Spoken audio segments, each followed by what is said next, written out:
Part 2. So, as I tell you guys, I'm talking about the review section of this movie. I am not a racist, am I?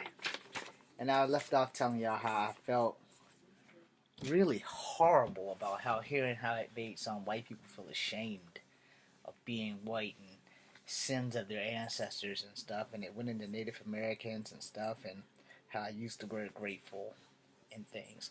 And it really didn't get to any issues about people who are mixed, except for like one girl who isn't on the poster.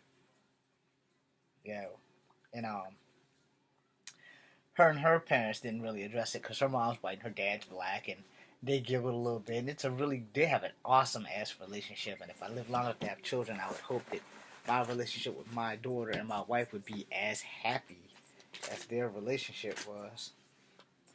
I don't know why I kept this ticket. I don't have a clue. They only gave me one. Now I guess I can call them and ask them about it, or message them on Facebook on why I have this ticket. But anyway, you know, it it it really kind of threw me back because in my family we're multicultural, and if you've seen pictures of my mom on the internet on everybody's Facebook page but mine, and I think I've showed her here once or twice, maybe. I don't remember.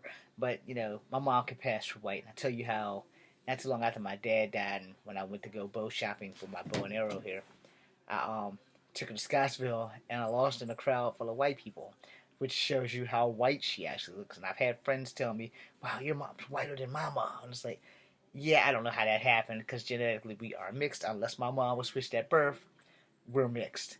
Which, if she was switched at birth, that means all of my Native American genes come from my father's side. Anyway, so we're moving on. My father's black, by the way. So I can relate to this film because it's been my life. The whole film, except I'm not a chick, but for the most part, the whole film.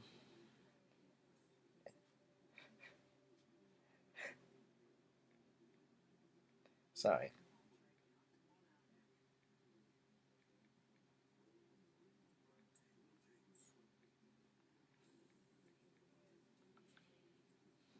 Anyway, the whole film, uh, it took me to places in my life that I haven't forgotten, but it really made me reflect.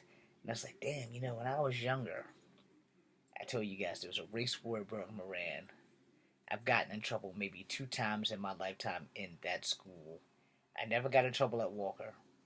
I never really got in trouble at Buford. I only got in trouble twice at CHS. One no detention for being under the class, and a referral for getting ready to beat up the whole um, group of bullies in Miss Jones' class that that were trying to bully me, you know.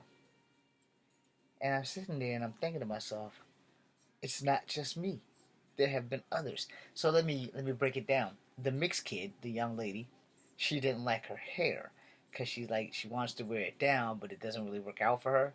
Like my hair doesn't really work out for me. As you can see, it's curly on the ends, and every time I wash it, I slap in as much Royal Crown grease as I can so that it's straight. Now I will never wear this hairdo to school unless it's like I have absolutely no option and I just can't get my hair to work. And I do have probably more bad hair days than anyone, so thank God for these little hairband thingies that I got from the Dollar Tree. Anyway, because I love my ponytail. There's no way in hell that's just ever getting cut off. I'm sorry, it's not an option. So she's like, she put her hair up in a bun. I'm not going for that, but she put her hair in a bun, and she talked about her hair where the other girls wore their hair down. Now, if my hair was a lot longer, I would only wear it down. And when it gets longer than this, I'm gonna Roman Reigns the shit out of my hair. But anyway, so I'm watching it and I'm thinking to myself, wow, each one of these kids has something that I went through, except for the white kid who was actually Jewish, whose name is Sasha. So he's the only one that I really couldn't relate to. I could relate to the white girl who lives in a building where there's nothing but people of color and how she also said that she wished that she was a person of color. By the end of the film, she has changed her mind dramatically because she knows that the weight that comes with being a person of color. So I don't want to give you too much about the movie because I want you guys to go see it. I mean, it is probably one of the hands down best fucking best documentaries that I have ever seen in my life. I recommend it. I hope that if they ever release it to DVD, that I'm like the first person in line to buy it because it was just that awesome. And it's mostly because I relate to it on every level except for like maybe like what the girls went through because it um it it was like totally fucking awesome. And in that in itself says something.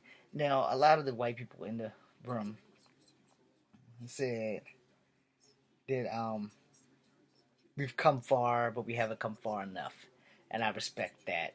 And I was kind of again hurt by the people behind me who said that it made them feel ashamed to be white, and I don't think that anybody should be ashamed of their race, and I don't think the movie was trying to install shame, but I think that you should just be more aware, not ashamed, but aware.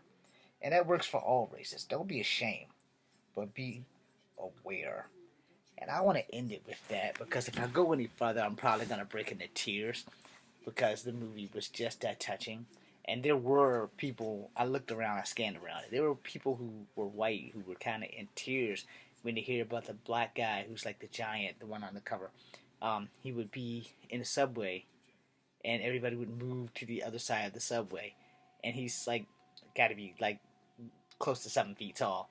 He's like one of those big Paul Bunyan guys, man. And so he always seemed to have the subway train cart like to the corner by himself. And in some ways that's a good thing because then nobody's really gonna fuck with you. But in some ways it's also a bad thing because you feel isolated and alone. And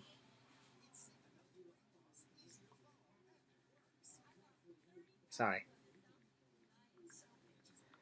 And in some ways you have to think like, okay, wow, this it's not just me. Now see, I'm gonna give you this and then I'm gonna get off. As a small guy, whenever I used to go with my friends clubbing, I was always the biggest target of the room because I'm only 5'3". And the one thing about a small guy in a club full of people is that there's always that one guy who sees the littlest guy in the room and he has to go make a statement by trying to take out the littlest guy in the room. Now, what he doesn't understand is that dynamite comes in small packages. Now, I've never gotten a fight in a nightclub, but I've come pretty goddamn close quite a few times. And, you know, things do happen. So, I can relate to that. And it is freaking awesome to go through such an experience and see where we are after that. So in that, I'm James Williams Jr. This is Kung Fu Habit number 2. Be seeing you.